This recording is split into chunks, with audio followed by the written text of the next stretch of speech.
you feel something now become cheaper.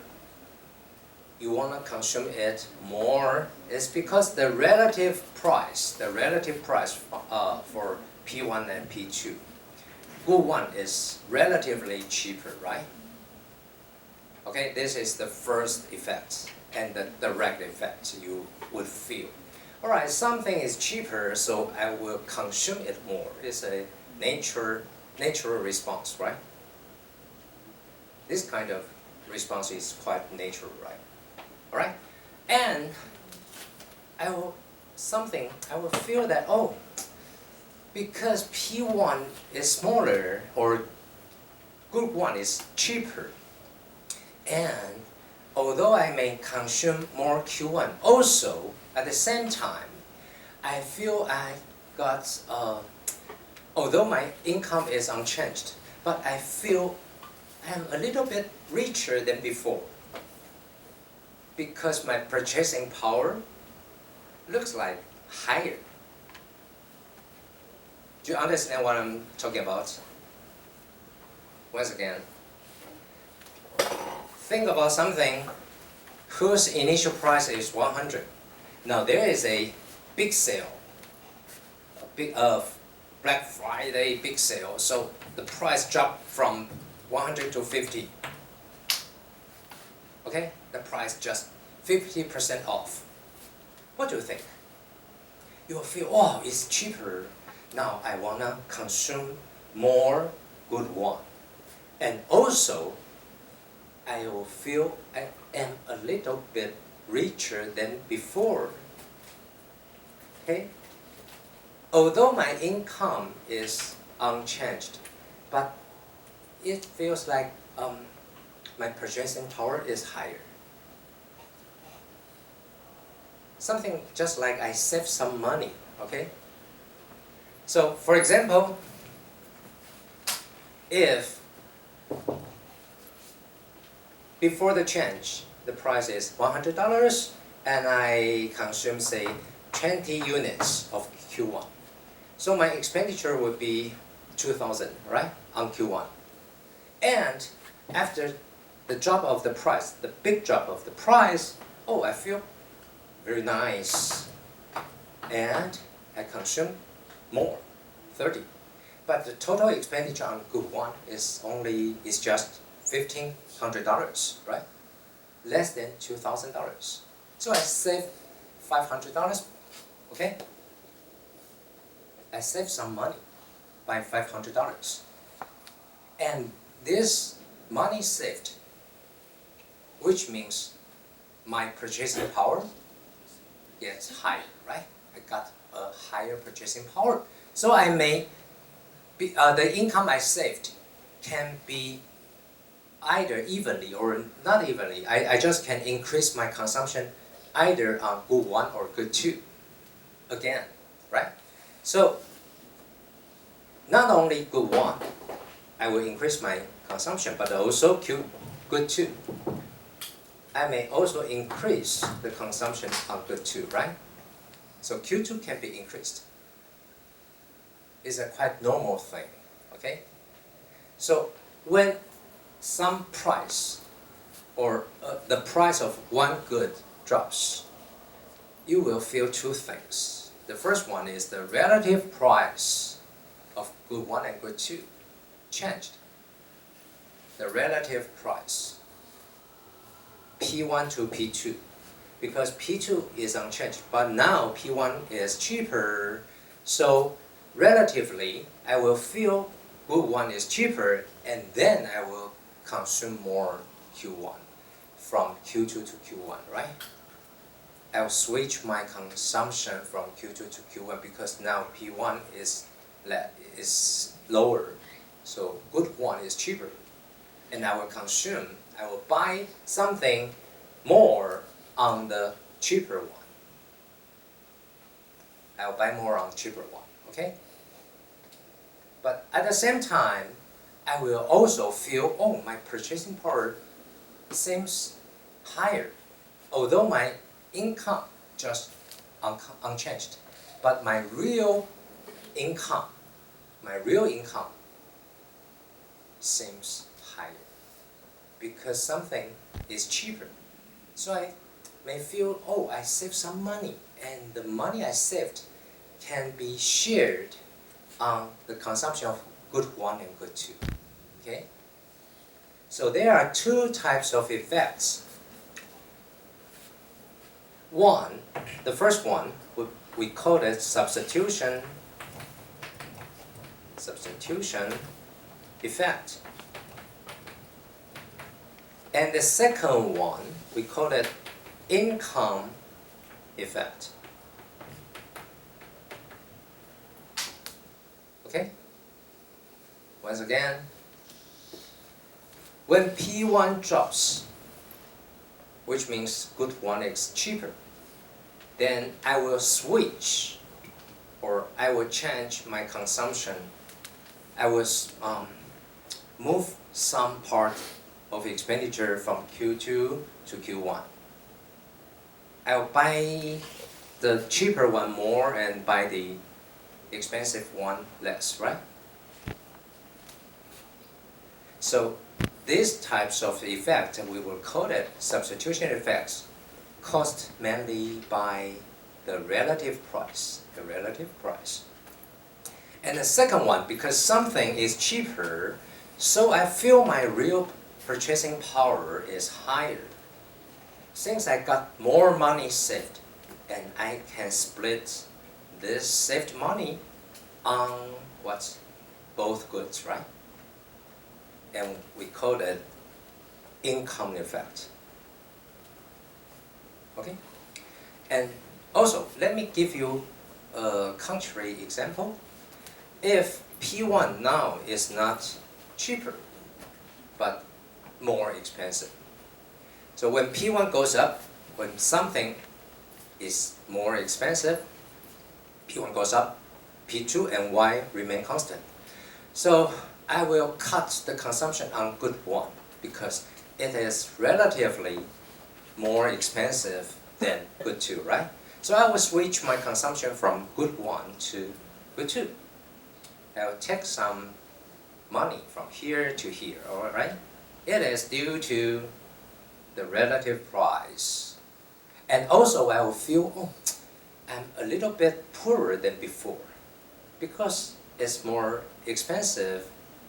So I think my money is not enough to spend, right? Although my income is unchanged, but I feel my purchasing power is lower. Okay? So the income effect makes me feel poorer. So my income, my real income, just like decreases. And I will cut the consumption on good 1 and good 2 at the same time. It is the income effect. Is that clear? So do you got the feeling? And now let's have a look at the graph. Initially we have this. And now, what happened here? The budget line rotated from this to this. What do you think happened here? From here to here. What happened? P1 increases or decreases? Hello? Your budget set shrinks, right? You got a smaller budget set. So P1 increases or decreases? Decreases, okay? So this is the initial optimal choice, and this is the resulting optimal choice, right? After the change, before the change, after the change. Pre and post, okay? Pre-change, post-change. And we call the consumption from E1 to E2 as price effect, because this effect is caused by the price change, okay? So we call it price effect. And so the price effect on good 1 make the consumption of good 1, the quantity demanded, drops from 24 to 12. And we don't talk about good 2, but also you will see good too. Maybe there are some effect on good too, right? Now, we decompose the price effect into two effects, just as I introduced to you. We may decompose. Do you understand decompose? The verb decompose.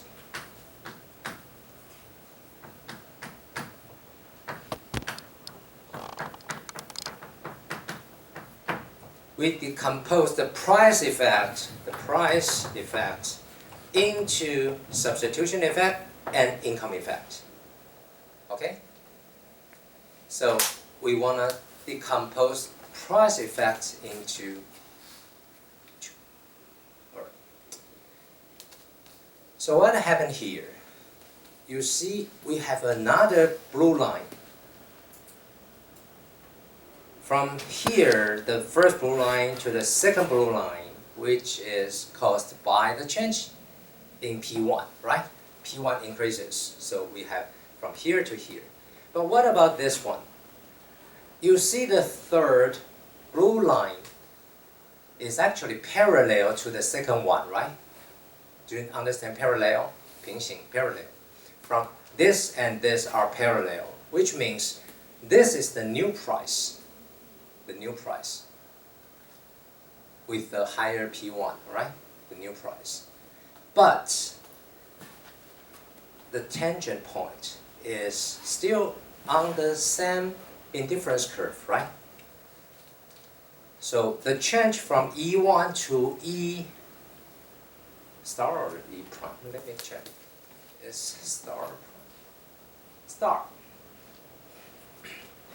From E1 to E star, what happened? The relative price changed, right? The relative price changes. The relative price changes. But our utility level remain the same. We feel the same. We don't feel worse off. We feel the same. Which means our purchasing power remains. Okay? So we keep our purchasing power unchanged, which means we may stay at the same level of happiness. We don't feel painful because of the increase of price. Once again, without this, you see the price effect from E1 to E2. And the change from E1 to E2, which means we feel worse off because our indifference curve passing through E1 to indifference curve passing through E2 means, what does this mean from this to this? Which means our utility is lower, right? Our welfare is worse off. Okay? So because the price increases, there are two effects, something substitution, but another thing is very important, income effect. Our real purchasing power is lower due to the increase of the price. Okay? So we have a lower purchasing power, and the bundle we may consume makes us worse off. But if we make some hypothesis or assumption, let's just imagine if the price change, okay, because the price change from here to here, so the slope can reflect, the change in P1, right? So with the same new price, but we hold the utility the same, which means we don't feel worse off, which means our purchasing power remains. So let's hypothesize, assume, pretend our purchasing power remains the same. Okay? And we just want to examine the effect of substitution effect, the pure substitution effect. So assume that there is no reduction on purchasing power. So we remain the same utility level, on the same utility level, just change the price. So from E1 to E star, this change is something we call the substitution effect. So from 24 to 16, this is the substitution effect on good 1.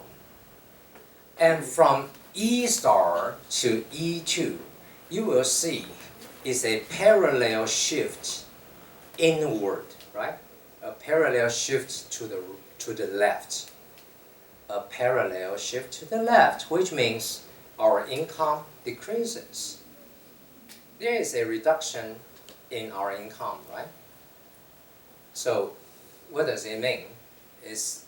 Which means that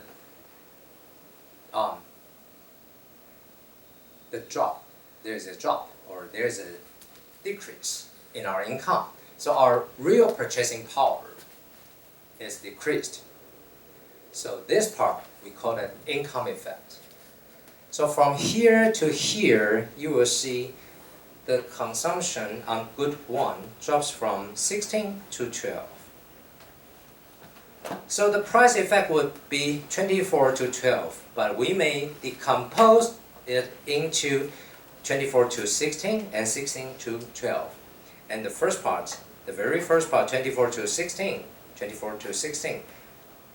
the change is due to the pure substitution effect, the change in the relative price, okay? And we call that substitution effect. And then the price doesn't change. We make the relative price at the same level, but we just reduce the income. So which means this is a reduction in our purchasing power, in our real purchasing power, which is from the increase of the price. Okay? So we call that income effect. Is that clear? Okay, let's take a break. I know this is a little bit complicated for you, especially when you are the first time facing this kind of analysis. So it's 10:54. Let's meet. Would you please come back by 11:10? Okay, 15 minutes break.